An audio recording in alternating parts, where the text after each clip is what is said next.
Good day, ladies and gentlemen, and welcome to my home and my property up here in Livingston, Montana. My name is Jim. I certainly hope you're having a fine day today.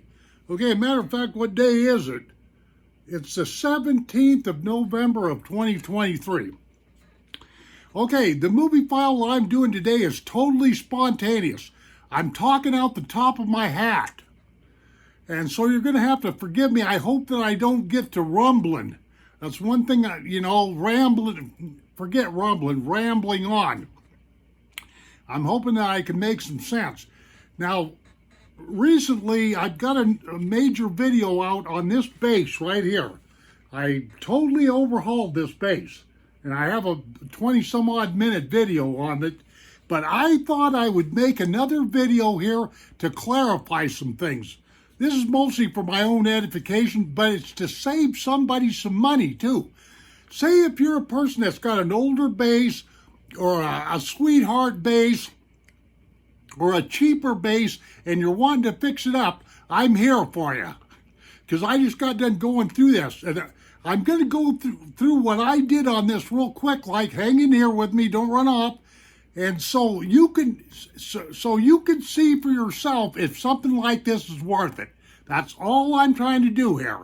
Because the way I look at it, some of these name brands like Fender comes to mind real quick. Like for a USA made Fender, they want an exorbitant amount of money, too much money. I mean, we're talking $1,500, $2,000, $2,500. So let me give you some price on what I did here on the parts I put into this guy right here, and you can see for yourself if it's worth it for what you're trying to do for your DIY project. Okay, right off the get-go, 2.5 years ago, I bought this Squier bass. This is a Classic Vibe 1970s bass. Classic Vibe jazz bass. Okay, I wanted to get that part in there, and brand new. I get $430. I looked it up to make sure. $430.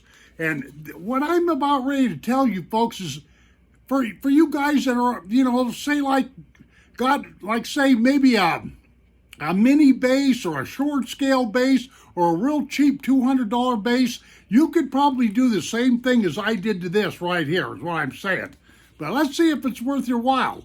Okay, right off the get-go here, the first thing I did was put these strap locks on here, these Ernie Ball strap locks, if you will, $20. Okay, these, let me see if I got this right.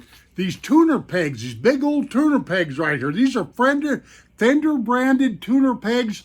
I give $65 for the set of these. Now, the tuner pegs, as some of you guys know, are very expensive. You can pay clear up to $150, $200. But my advice is to make sure you find the tuner pegs that are better than what you got and that'll at least somewhat fit your bass. Because I had to re-drill all the holes for this, not the ferrule holes, but where the screws are. There's 16 screws, four screws a piece, and I had to redo that. But $65 is what I gave for these vintage 1970 older turnkeys or machine heads, machine keys. They call these all kinds of different names, but tuning keys, and they work very, very well. They really do. They're big, heavy things, Okay, this string tree, I put on a better string tree right here. There's $10 into that. Okay, the graphite nut right here. I changed this graphite nut out. We're talking $15 on that graphite nut. Okay, this pick guard right here, I changed this whole affair out here. Thank God I didn't have to do too much modification on that pick guard. That was $15. Okay, let's see here. I put this thumb rest on here. Believe it or not, that was only $6 for that thumb rest. It's one of the cheaper things I put on there on this bass. Okay, these controls right here, these electronic controls, this is what they call golden age potentiometers and like that. Some of the soldering was done, but I had to solder this system into the bass. Okay, and that's one thing you might want to take into consideration before you take on a project like this. If you can't solder very well, well, that's kind of a problem. And if you're not very handy with tools, that can be a problem. But if you can do these things, you can upgrade your bass.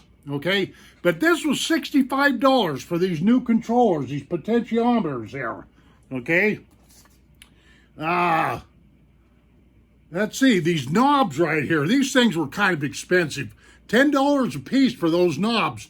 They're acrylic, pearl, and metal knobs there, $10 a piece, and I bought those, 2.5, 3 years ago before I shelved this, because I started this project, like I say, 2.5, 3 years ago and never did finish it up until just a few weeks ago, and then I did. So this control plate right here, what did I have into that?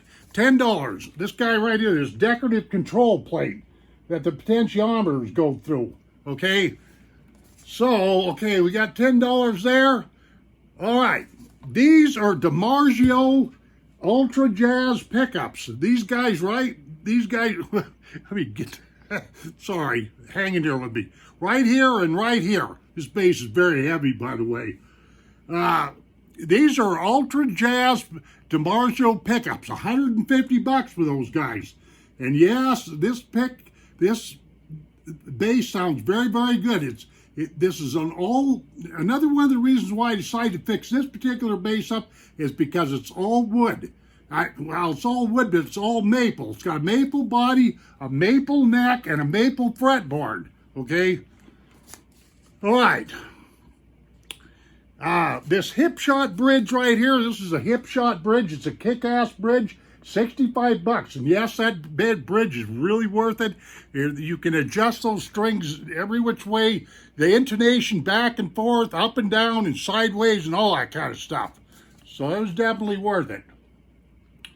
Okay, these strings right here, these are nylon strings, nylon tape wound strings, and do I like them? Yeah, they fit really, really good on these tuners right here. And so, there you are with that.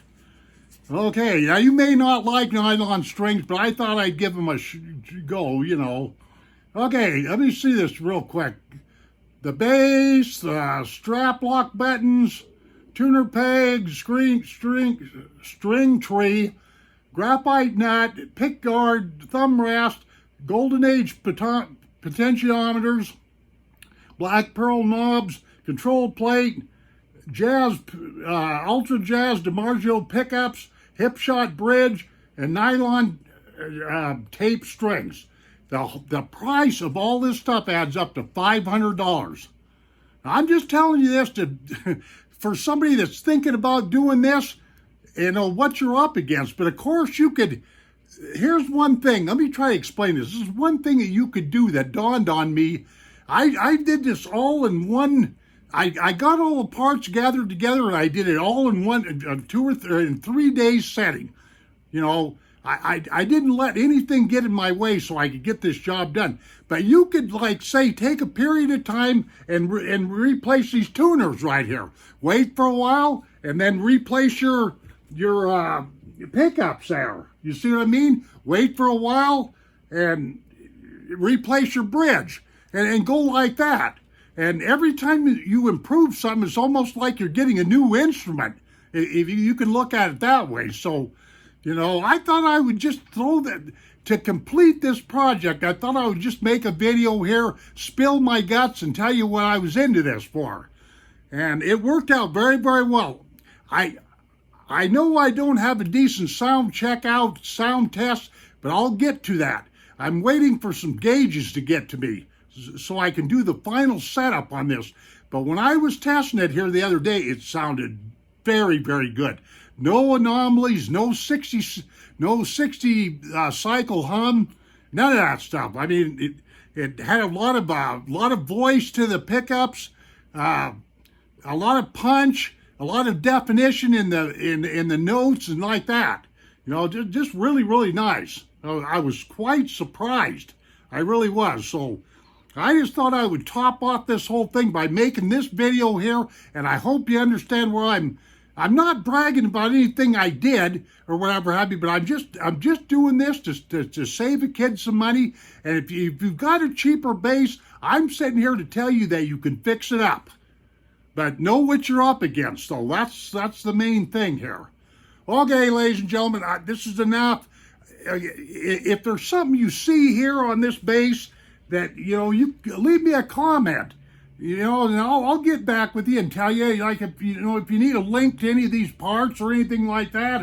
But other than that, I'm not going to put links in this video because it takes so doggone long, because I got a lot of stuff in this, But just leave me a comment. If you got any questions, I'll answer them. And by the way, I've got to the point anymore where I never encourage people to sign up for my channel, But if you want to sign up, and like I say, my name's Jim, I won't bite you. We shall see you on down the trail, and adios, my friends. Boy, it sure must be funny looking at a guy like me flopping my gums, my dentures flying out of my head, and every doggone thing, you know what I'm saying? But I almost forgot something here. Here I am jabbering about parts and costs and all this other stuff.